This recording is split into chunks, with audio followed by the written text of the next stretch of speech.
संजीवनी एक ऐसा शो जिसे आपकी हेल्थ की चिंता है, जिसका एक ही मकसद है आप हेल्दी रहें, फिट रहें। और इसी तमन्ना के साथ हम हर रोज लेकर आते हैं आपका मन पसंदीदा हेल्थ शो संजीवनी, ताकि स्वस्थ रहे आप। नमस्कार, मैं हूं आपके साथ जूही सक्सेना और हमारे साथ हैं विश्व प्रसिद्ध आयुर्वेदाचार्य डॉक्टर प्रताप चौहान जी। डॉक्टर साहब, बहुत बहुत स्वागत है। Thank you.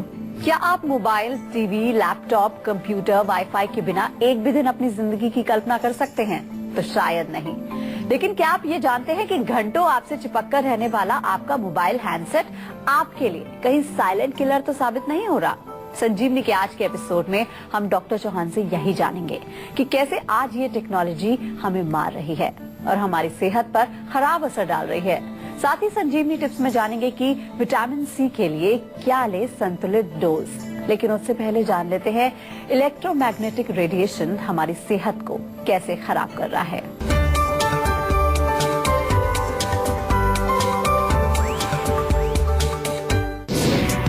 Wifi, Bluetooth, cordless phone से भी क्या होता है रेडिएशन? कैसे बचें रेडिएशन के खतरे से? क्या आप mobile, TV, laptop, computer, wifi के बिना एक भी दिन अपनी जिंदगी की कल्पना कर सकते हैं? तो जरा जानिए हमारे एक्सपर्ट से कि कैसे आज ये टेक्नोलॉजी हमें मार रही है, हमारी सेहत पर खराब असर डाल रही है। डॉक्टर साहब, क्या है आपका कहना इस बारे में? देखिए, डेफिनेटली टेक्नोलॉजी जो है आज के युग में अगर हम देखें तो टेक्नोलॉजी हमारे जीवन का एक हिस्सा बन चुकी है। अब ऐसा तो नहीं कह सकते कि टेक्नोलॉजी बिल्कुल हम यूज नहीं करेंगे या उसका कोई यूज नहीं है। यूज भी है, काफी फायदे उसके हैं, लेकिन अगर हम टेक्नोलॉजी को उचित रूप से प्रयोग करें, हर चीज का हम ये समझें कि कहाँ उसकी जरूरत है, कहाँ उसकी जरूरत नहीं है, तो हम काफी सारी बीमारियों से बच सकते हैं और उसके जो दुष्प्रभाव, जो कि एक्सेस यूज से जो दुष्प्रभाव होते हैं, उससे बच सकते हैं। क्योंकि जब हम ज्यादा प्रयोग करते हैं तो डेफिनेटली सबसे बड़ा इफेक्ट जो है उसका हमारे नर्वस सिस्टम पर पड़ता है। बहुत सारे लोगों को आपने देखा होगा कि आजकल उनको एडिक्शन हो गया है, टेक्नोलॉजी का, व्हाट्सएप का, फेसबुक का एडिक्शन हो गया है, वाईफाई का एडिक्शन हो गया है। अगर एक दिन इंटरनेट ना मिले तो बेचैनी हो जाती है। एडिक्शन का मतलब जैसे किसी को किसी ड्रग का एडिक्शन हो जाता है, उसको एक दिन ड्रग्स ना मिले तो शरीर में बेचैनी होती है। इसी तरह से आजकल लोगों को वाईफाई और इंटरनेट और इस सब का एडिक्शन हो चुका है। लेकिन डेफिनेटली आपको थोड़ा सा ध्यान देना है, क्योंकि इसमें से जो रेडिएशंस निकलती हैं इन गैजेट्स में से, वो हमारे शरीर में अनेक प्रकार के रोग पैदा करती हैं और उन रोगों से हमें बचना है। और किस प्रकार से बचना है ये भी आपको बताएंगे और थोड़ा सा ये भी बताएंगे कि किस प्रकार से आप जो है ये जो गैजेट्स हम यूज करते हैं, टेक्नोलॉजी हम यूज करते हैं, इसको कैसे हम लिमिटेड प्रकार से यूज करें ताकि हम स्वस्थ रह सकें। ये तो डॉक्टर साहब ने बिल्कुल सही बात की है कि आजकल लोग इन सब के एडिक्टेड हो गए हैं। इन सभी टेक्नोलॉजीज का हमारे शरीर पर जो बुरा असर पड़ता है, उसके लिए एक शब्द बहुत इस्तेमाल में लाया जाता है और वो है इलेक्ट्रोमैग्नेटिक रेडिएशन सिंड्रोम।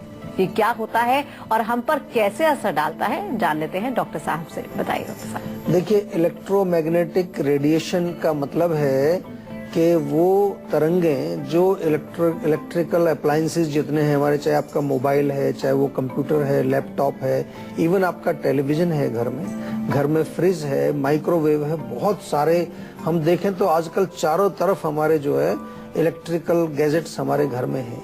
ऐसी चीजें हैं जो कि लगातार उनमें से उनके जो इलेक्ट्रिक जहां से जाती है इलेक्ट्रिसिटी, जहां से उसके इर्द गिर्द एक मैग्नेटिक फील्ड भी बन जाता है और वो जो रेडिएशंस हैं वो हमारे शरीर को इफेक्ट करती हैं। क्योंकि हमारा बॉडी में भी जो है कुछ चीजें हैं जो वो अर्थ के मैग्नेटिक फील्ड से इफेक्ट होती हैं और ये जो आर्टिफिशियल मैग्नेटिक फील्ड बनता है, रेडिएशंस निकलती हैं, ये हमारे शरीर में काफी नुकसान करती हैं। तो सिंड्रोम का मतलब क्या है कि वो सारे सिम्टम्स जो कि इलेक्ट्रोमैग्नेटिक रेडिएशंस की वजह से हमारे शरीर में होते हैं, जैसे नींद ना आना, एंग्जाइटी होना, घबराहट, पैल्पिटेशन कई बार होती है, आंखों में ड्राइनेस होना या स्किन के अंदर बर्निंग सेंसेशन, कभी कभार आपको बहुत ज्यादा जो है बर्निंग सेंसेशन हो रही है, या पूरी बॉडी के अंदर टिंगलिंग सेंसेशन, कई बार लगता है कि पूरे शरीर में जैसे कि कुछ झंझनाहट सी हो रही है या सुइयां चुभ रही है, या मसल्स के अंदर दर्द होना। कई लोग कंप्लेन करते हैं कि मेरी बॉडी में ना ऐसा लगता है कि सारी मसल्स में बड़ा पेन हो रहा है, थकान सी महसूस होना। ये अनेक जो लक्षण हैं ये जरूरी नहीं है कि इसके लिए कोई वायरस या बैक्टीरिया आपके अंदर घुसा है। ये डेफिनेटली जो आप मोबाइल यूज करते हैं, कंप्यूटर यूज करते हैं और अनेक प्रकार के जो आजकल हम बिजली से बने यंत्र और इंस्ट्रूमेंट्स और ये गैजेट्स जो प्रयोग करते हैं, इनके कारण भी ये लक्षण आपके शरीर में हो सकते हैं। इसलिए आपको थोड़ा सा ये चीजों को ध्यान देना है और समझना है कि किस प्रकार से हम इन चीजों का सही उपयोग कर सकते हैं। एक कॉलर हमारे साथ जुड़ गए हैं, राहुल है दिल्ली से। क्या जानना चाहते हैं आप? मेरा हमेशा चेस्ट में दर्द रहता है, कभी कभार 1-1.5 महीने बाद 1-2 बार हो जाता है। चेस्ट में होता है? हाँ जी। तो किसी खास समय पर होता है दर्द आपको, भोजन से पहले, भोजन के बाद में, या कोई ऐसा कुछ नहीं है कनेक्शन? जी नहीं, लेटते टाइम होता है ये। लेट कर जब सोते समय? हाँ जी। देखिए, आपको मैं इसलिए पूछ रहा हूँ कि अभी जो आपने प्रश्न पूछा, सबसे पहले हमारा गोल होता है कि ये जो भी आपको प्रॉब्लम होती है उसका कारण क्या हो सकता है। तो अभी जो आप बता रहे हैं कि लेटने पर दर्द होता है, छाती में दर्द होता है और महीने में 1 आध बार होता है, कभी कभार होता है, तो इसका पता लगाने के लिए मैं चाहूंगा कि थोड़ा सा हमें और विस्तार से आपसे बातचीत करनी चाहिए, थोड़ा और डिटेल आपके सारे सिस्टम को समझें। और उसके लिए सुविधा हमारी है आपके पास, फोन नंबर आपके पास हमारा होता है, उस नंबर पर अपना आप फोन नंबर लिखवा दीजिए ताकि हमारे डॉक्टर्स, जीवा के डॉक्टर्स जो हैं आपको कॉल बैक करेंगे।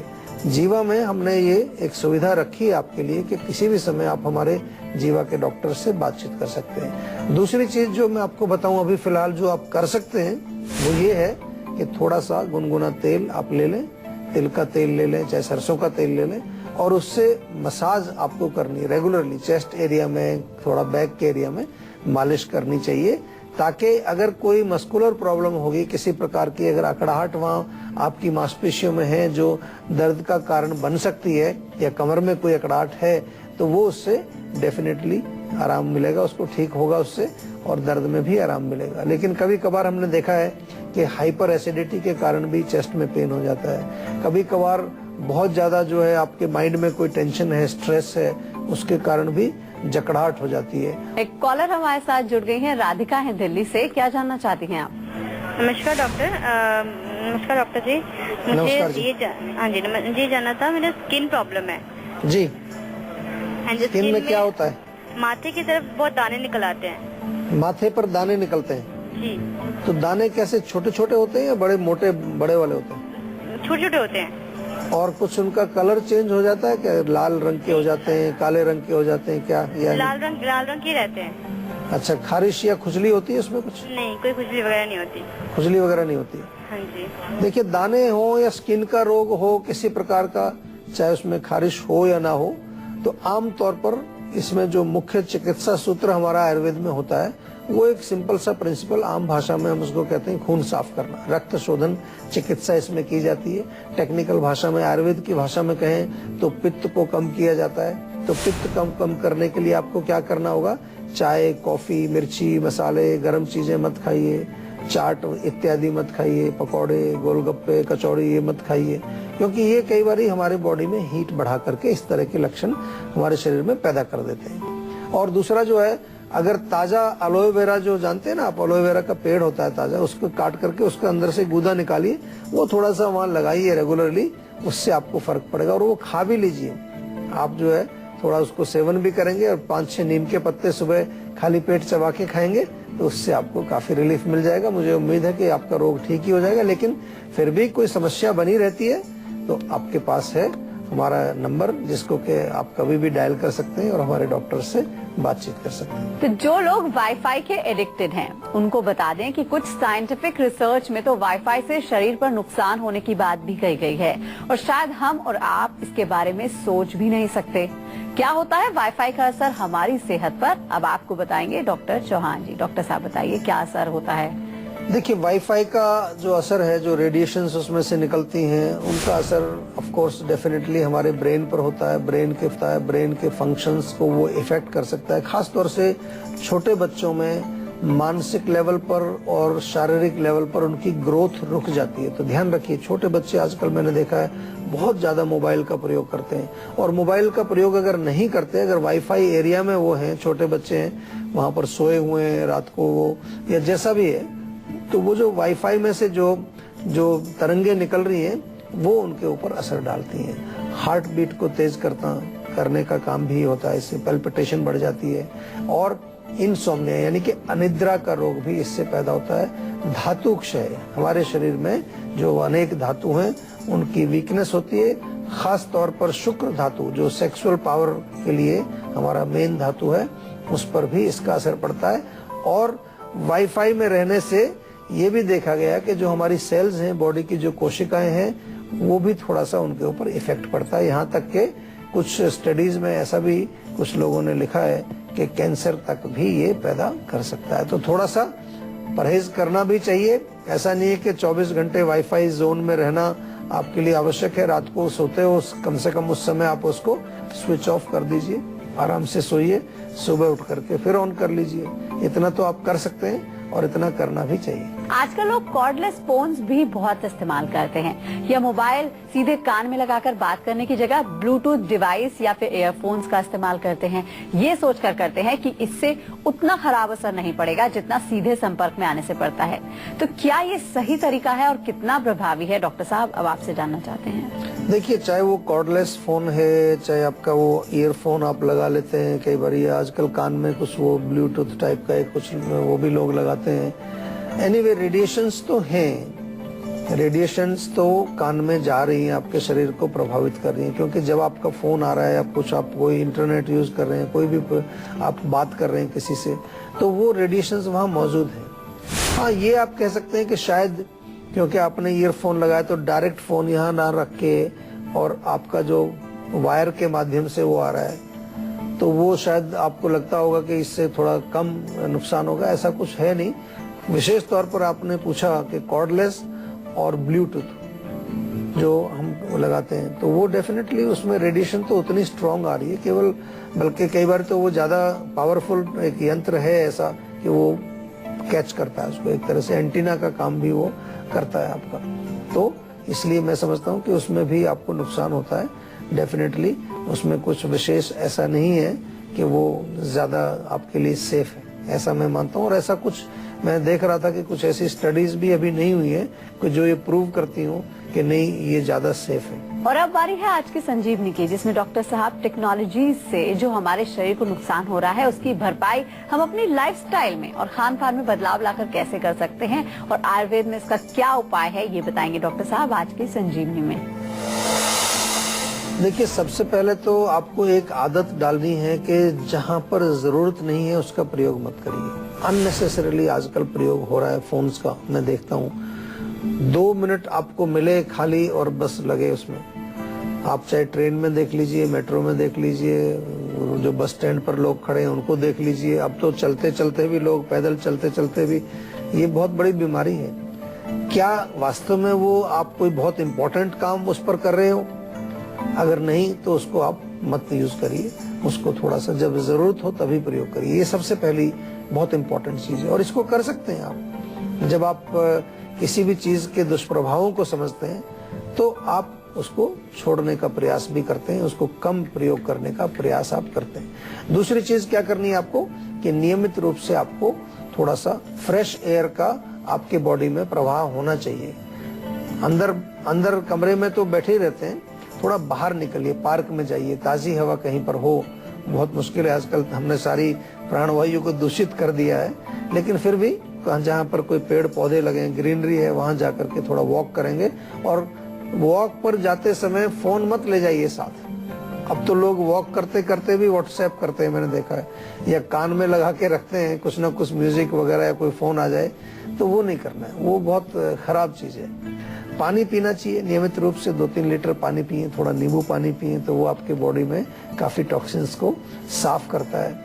एक्सरसाइज आपको करनी है, विशेष तौर पर प्राणायाम जो है, ब्रीदिंग जब आप करते हैं, कई प्रकार की ब्रीदिंग एक्सरसाइज आप करते हैं, तो वो भी हमारे शरीर में अनेक प्रकार की एनर्जीज को वो नॉर्मलाइज करते हैं, टॉक्सिन्स को बाहर निकालते हैं। और चुकंदर बहुत अच्छा काम करती है। चुकंदर आप खा सकते हैं, चुकंदर का जूस पी सकते हैं, चुकंदर का सूप बना के पी सकते हैं। पपीता भी जो है पाया गया कि कुछ रेडिएशंस को जो है वो हमारे बॉडी में न्यूट्रलाइज करता है। पपीते का सेवन आप कर सकते हैं, या फिर जो है सबसे सिंपल चीज है, दो सिस्टम्स को आपको प्रोटेक्ट करना है, आपका डाइजेस्टिव सिस्टम और एक आपका नर्वस सिस्टम। तो एक तो स्ट्रेस फ्री टैबलेट मंगा लीजिए जीवा से, और एक जीवा का डाइजेस्टॉल, बड़ा अच्छा टेस्टी चूर्ण है। डाइजेस्टॉल और स्ट्रेस फ्री दो ऐसे हमारे ये उत्पाद हैं जो आपको ये दुष्प्रभाव से बचाएंगे।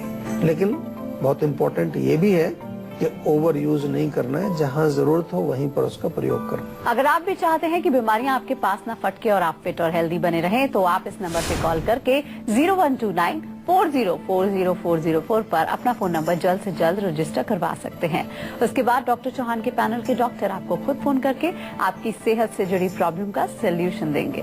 फिलहाल यहाँ पर वक्त हो गया एक छोटे से ब्रेक का। ब्रेक के बाद बारी है संजीवनी टिप्स की, जिसमें जानेंगे विटामिन सी के लिए क्या लें संतुलित डोज। इसीलिए आप कहीं मत जाएगा, देखते रहिए अपना मन पसंदीदा हेल्थ शो संजीवनी, ताकि स्वस्थ रहें आप। ब्रेक के बाद एक बार फिर से आप सभी का स्वागत है संजीवनी में, और अब बारी आती है संजीवनी टिप्स की, जिसमें डॉक्टर साहब आपको बताने वाले हैं विटामिन सी के लिए क्या लें संतुलित आहार।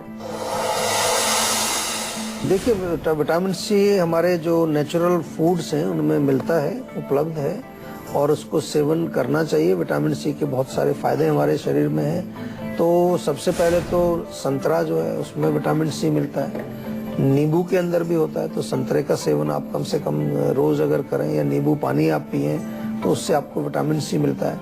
इसके अतिरिक्त हमारे यहाँ आंवला आयुर्वेद में लिखा है, आंवले का हम बहुत उपयोग करते हैं, आपको भी बताते हैं। आंवला ताजा मिले तो ताजा खाइए, तो आंवले की टैबलेट आपको जीवा में मिल जाएंगी, उनका सेवन आप कर सकते हैं। और टमाटर के अंदर भी विटामिन सी पाया जाता है, टमाटर का सेवन आप सलाद के रूप में करें, वो बहुत फायदा करेगा आपको। या फिर जो है green leafy vegetables, dark green leaf जो होते हैं, जैसे मूली के पत्ते हैं, मूली के पत्ते का साग बनाया, या सरसों का जो पत्ते हैं, सरसों के पत्ते, उसके अंदर ये पाया जाता है। इसके अतिरिक्त जो है स्ट्रॉबेरी में भी पाया जाता है। स्ट्रॉबेरी एक फ्रूट जो आजकल पॉपुलर है, या आजकल कुछ ऐसे फ्रूट्स भी आ गए हमारे, इजीली अवेलेबल हैं। कीवी फ्रूट्स आपने देखा होगा, वो खट्टा, थोड़ा खट्टा मीठा जैसा होता है, उसमें भी उचित मात्रा में आप इसको प्राप्त कर सकते हैं। और भोजन के माध्यम से ही आपको कोशिश करनी चाहिए इसका प्रयोग, ताकि शरीर में नेचुरल फॉर्म में ये बॉडी में जाकर के एब्जॉर्ब हो जाए और आपके शरीर को स्वस्थ रखे। तो होपफुली ये सारी चीजें कुछ ना कुछ इसमें से आपको मिलेंगी, और इनका सेवन आप करेंगे तो विटामिन सी आपके शरीर में मिलेगा, और शरीर में विटामिन सी जाएगा तो आपका शरीर स्वस्थ रहेगा। तो डॉक्टर साहब, इतनी सारी जानकारियां देने के लिए बहुत बहुत शुक्रिया। Thank you. आशा करते हैं डॉक्टर साहब ने आपको जो भी उपाय बताए हैं उन्हें अपनाने से आप हमेशा सेहतमंद रहेंगे।